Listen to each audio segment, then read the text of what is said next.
This is Tarik Talk. Your host, Tarik Mendez, takes you on a journey with guests from all around the world, broadcasting around the world. Around the world. This is Tarik Talk. All right, guys, today I'm here at the Brooklyn Army Terminal during the Chashama Open Art Studios. I'm here with Caroline Amond. Caroline, how are you today? I'm doing well. How are you doing? I'm good, thank you so much. Do you want to start by telling us your website and Instagram so people can check you out? Yeah, so my website is www.carolineamond.com and my Instagram is at Caroline_Amond. Okay, Caroline, do you want to tell us a little bit about yourself, please? Yeah, so my name is Caroline. I'm an artist based in Brooklyn. I just recently got my MFA from Brooklyn College in 2024. Congrats. Thank you. Yeah, so ever since then, just been making a lot of paintings. I got a write-up in Artnet December last year of the best works of 2024. So yeah, just right now, just taking it slow, making paintings, kind of see what happens, and yeah. That's so fabulous. And I noticed right now a lot of your paintings in your studio are yellow. Is this something that you're inspired by constantly? Yeah, so I started with this yellow color about 2 years ago. My work before was black and white, and there was just a factor that was missing. And I had a suggestion from one of my professors in graduate school, and he was like, why don't you just go to the hardware store and just find the most bright, obnoxious color you can find and see how it works in the paintings. And if it doesn't work, doesn't matter, you can keep moving on. And I did it, and it just completely transformed the work. And I think that it's such an integral part of the work just because of the contrast that it has. And I kind of view it as a warning sign. And, it's in the future, I don't know what they'll look like, but for right now, it's something that really works. Oh, that's inspiring. And do you normally create all of these works that we're seeing right now at the same time? Or do you like to work one at a time? Yeah, so I've been trying to come up with a way to be more productive. Mm-hmm. So a lot of times I'll take down one or two paintings and I'll prep them around the same time, and I'll just bounce back and forth between them. That's kind of something that's been helping me, just because the paintings are very large. And when I was in grad school, we were required to make a lot of work. So it was something that's still in my brain, the productivity. So, and what's nice is I like having some of my old work up while I'm working on new ones, because they kind of inform certain things, or if there's things I don't like, I don't add them to other work. So it's just I'm trying to find my flow, but I think I found it. I love it. It's so amazing. Okay, so Caroline, how do ideas come to you? Do they come to you during the day, during the night? Are you an artist that you like to work at a specific time of the day, or are you inspired all the time? Yeah, so I'm someone that does really well with routine. I need to have things planned out. I like having structure and expectations of myself. So when I come to my studio, I always try to come 11 or 12 o'clock, and then I'll work into the night. I always try to come to my studio prepared. So I'll do sketches the night before, or I'll write things down. I found that the work feels a little bit more complete when I think about things a little bit more and plan them. Because sometimes it's if I just go into it and there's parts that are not considered, people can tell.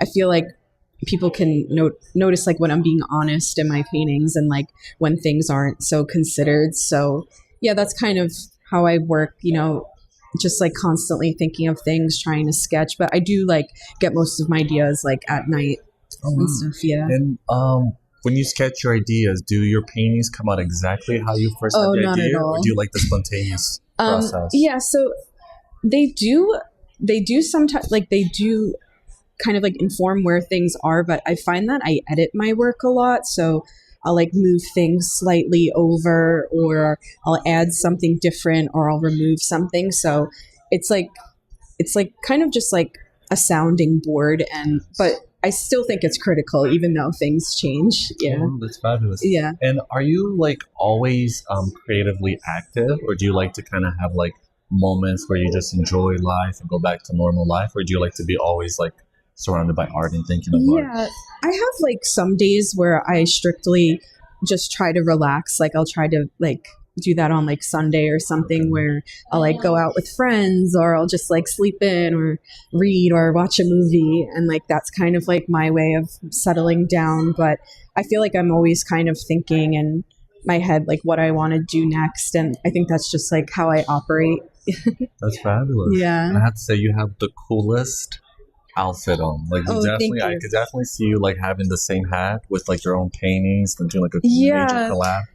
I've kind of been thinking about like the future of this work, and I think there'll always be kind of paintings, but kind of like the commercial aspects are interesting to me. And people always tell me like, I'd love this as like a tote bag or a shirt. And it's like something to consider for sure. Oh, wow. Yeah. When you come into your art studio, are you the type of artist that you get to work right away, or do you kind of need to like chill, have a coffee? I definitely need chill time, and I'm very like critical of myself. And sometimes I'm like, okay, like you're chilling a little bit too much. Like but I've been trying to like give myself more grace. So I'll like give myself an hour to like sit down and just get all my stuff out of my bag and kind of like think about what I need to do.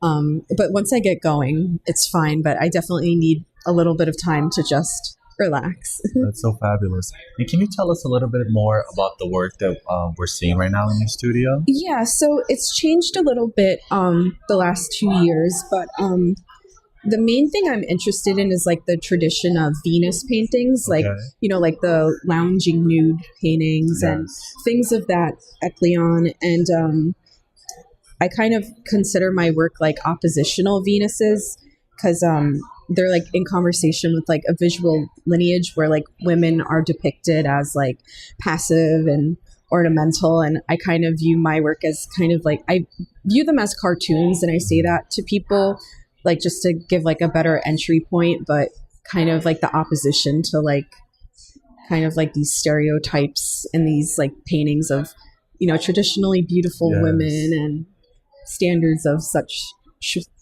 short. But recently, like I've been thinking about how like images and the internet kind of influence femininity and like ads and images and stuff like that. So kind of like that internet aspect's been coming into my work a little bit more. It's changed a lot since this work has developed. So I'm just trying to like ride the wave a little bit. Yeah. I love that. And if you could do like a project and not have to worry about like logistics and budgets, if you could do anything creative, do you have like anything in mind that you would love to do in the future? Yeah, I mean, I have like very big aspirations for the work. Like I'd love to be signed to like a big gallery and have shows there. I'd love to show internationally as well, but I've kind of been like interested in like murals recently, and I think that they might be a little like interesting just because of like they're so flashy. So I think kind of that mural aspect would be fun for them. I'd love to like do something with clothing eventually, but my fear with that is like I want people to like take me seriously as like an artist and as a painter before I kind of venture into that world. So yeah, I have like a lot of different things that are appealing to me, but yeah. That's so cool. I'm sure, your work is amazing, so I'm sure you'll be able to have that completed. And for the people that are listening right now and checking your Instagram and your website, if they're interested, are you open to commissions? Because I get a lot of people that reach out. Sure. Yeah, so they can just reach out to you. Thank you so much for being on the podcast today. Thank you so much. For those listening and watching, do you mind sharing your Instagram account one more time? Yeah, so my Instagram is at Caroline_Amond. Perfect. Make sure to follow her, guys. The work is amazing. It's the nicest artist ever. Thank you so much. It's been a pleasure. Thank you. Thank you for listening to Tarik Talk. Follow Tarik Talk on all social media channels and check out the video interviews online.